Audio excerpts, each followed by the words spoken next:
अन्तर्राष्ट्रिय सीमा निरीक्षणको कार्यलाई निरन्तरता दिइनेछ।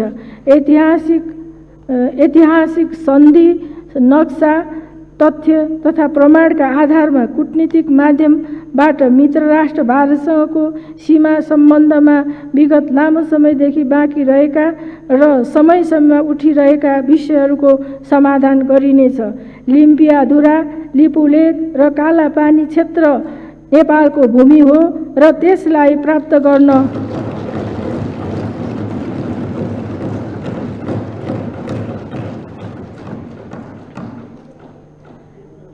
लिम्पियाधुरा, लिपुलेक र कालापानी क्षेत्र नेपालको भूमि हो र त्यसलाई प्राप्त गर्न ठोस कूटनीतिक पहल गरिनेछ।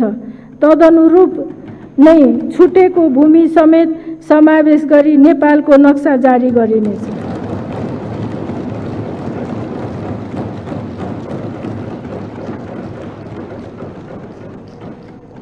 चीनका राष्ट्रपतिबाट 23 वर्षपछि र भारतका प्रधानमन्त्रीबाट एउटै कार्यकालमा 4 पटक भएको नेपाल भ्रमणले छिमेकी मित्र राष्ट्रसँगको नेपालको सम्बन्ध मजबुत बनेको छ।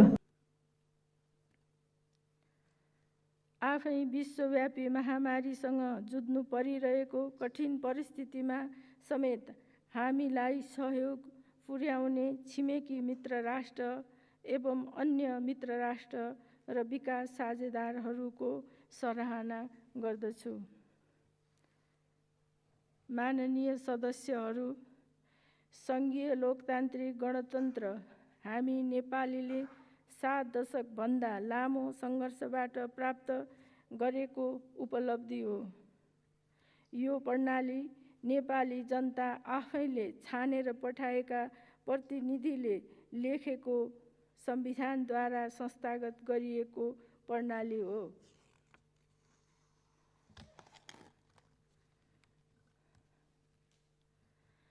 हामीले अपनाएको लोकतन्त्र परिपूर्ण लोकतन्त्र हो। लोकतन्त्रका सबै आधारभूत विशेषता सहितको प्रतिस्पर्धात्मक बहुदलीय र गणतन्त्रात्मक राजनीतिक प्रणाली नै हामीले रोजेको प्रणाली हो। परिपूर्ण लोकतन्त्रले सामाजिक न्याय, समानता, सामाजिक सद्भाव तथा समृद्धि सहित राष्ट्रिय एकतालाई अझै मजबुत तुल्याउँछ। यो सरकार जनताको आकांक्षा र आवश्यकतालाई सम्बोधन गर्दै जनभावना अनुरूप लोकतन्त्रलाई सुदृढ र विकास गर्न प्रतिबद्ध छ। हाम्रो लोकतन्त्रले राजनीतिक अधिकार र स्वतन्त्रता, अधिकार र अवसरमा पहुँच, सामाजिक न्याय र समानता, भयरहित सुरक्षित जीवन र मर्यादित जीवन लगायतका विषयलाई लोकतन्त्रका विभिन्न आयामको रूपमा आत्मसात गरेको छ। त्यसैले सार्वभौम सत्ता जनतामा र जनता नै शक्तिका स्रोत हुन् भन्ने मान्यतालाई स्थापित गरेको छ। यसरी यो परिपूर्ण र समाजवाद उन्मुख छ।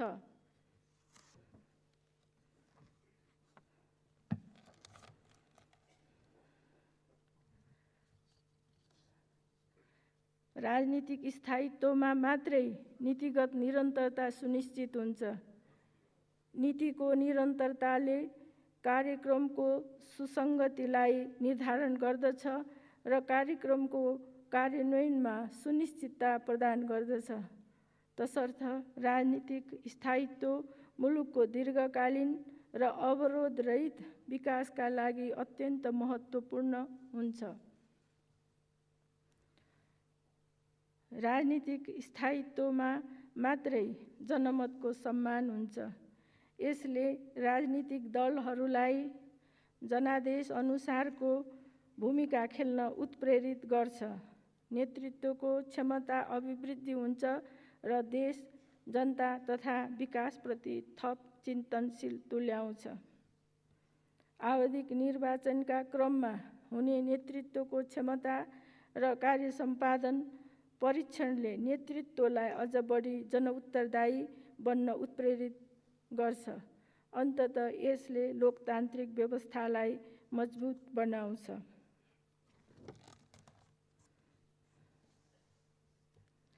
यस सरकारका लागि नेपालको धरती, नेपालको प्रकृति, नेपालको संस्कृति, नेपाल र नेपालीको समृद्धि, स्वाभिमान र गौरवभन्दा ठुलो अरू केही छैन।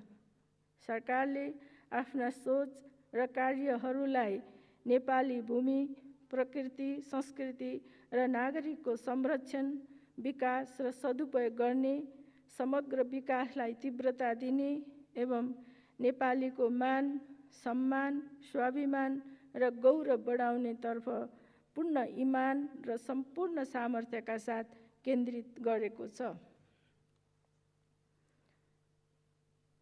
वर्तमान सरकार नेपाली जनतासँग गरेको प्रतिबद्धता अनुरूप समृद्ध नेपाल, सुखी नेपालीको राष्ट्रिय आकांक्षा पूरा गर्न दृढ अटोटका साथ अगाडि बढिरहेको छ। यस सरकारले सिङ्गो कार्यकालका लागि प्रस्तुत गरेका लक्ष्य र प्रतिबद्धताहरू अघिल्ला 2 आर्थिक वर्षका नीति तथा कार्यक्रमहरू मार्फत क्रमशः कार्यान्वयन हुँदै आएका छन्। सरकारको दृष्टिकोण स्पष्ट छ, गन्तव्य निश्चित छ, लक्ष्यहरू निर्धारित छन्, नीति र कार्यक्रम जनमुखी छन्, कार्यान्वयन परिणाममुखी छ।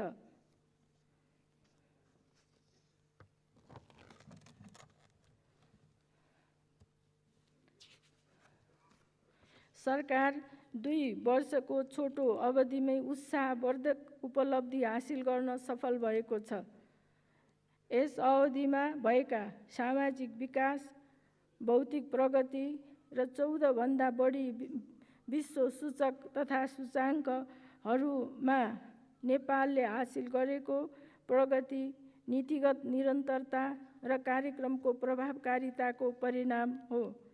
यी उपलब्धिले समृद्ध नेपाल निर्माणका लागि बलियो आधारशिला निर्माण गरेको छ। सरकार गठनपछि मुलुकमा स्थिरता र स्थायित्व कायम भएको छ। संविधान पूर्णतः कार्यान्वयनमा आएको छ। नागरिकका मौलिक हक, आधारभूत स्वतन्त्रता, सामाजिक संरक्षण एवं सामाजिक न्याय, विकास निर्माण, सुशासन प्रवर्धन र संघीयता कार्यान्वयनका लागि आवश्यक महत्त्वपूर्ण कानुनहरू जारी गरी कार्यान्वयनमा ल्याइएको छ।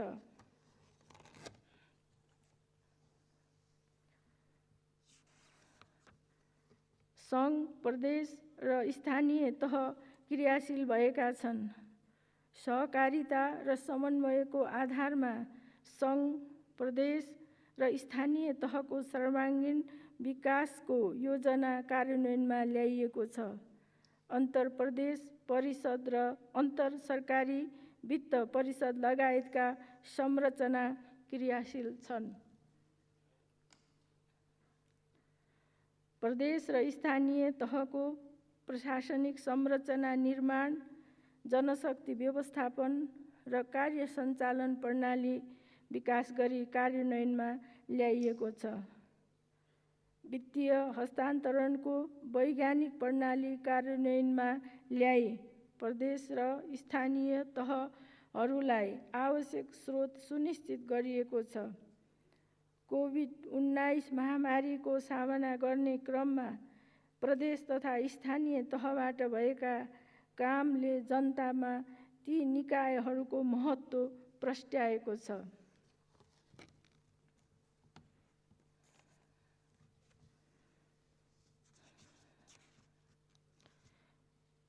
कोभिड-19 रोकथाम तथा नियन्त्रणका लागि सरकार सुरुदेखि नै क्रियाशील छ। सरकारले अतिरिक्त स्रोत परिचालनका लागि छुट्टै कोषको व्यवस्था गरी सरकारी, निजी र अन्य क्षेत्रबाट प्राप्त हुने रकम सो कोषमा जम्मा हुने र खर्च गर्ने व्यवस्था मिलाएको छ।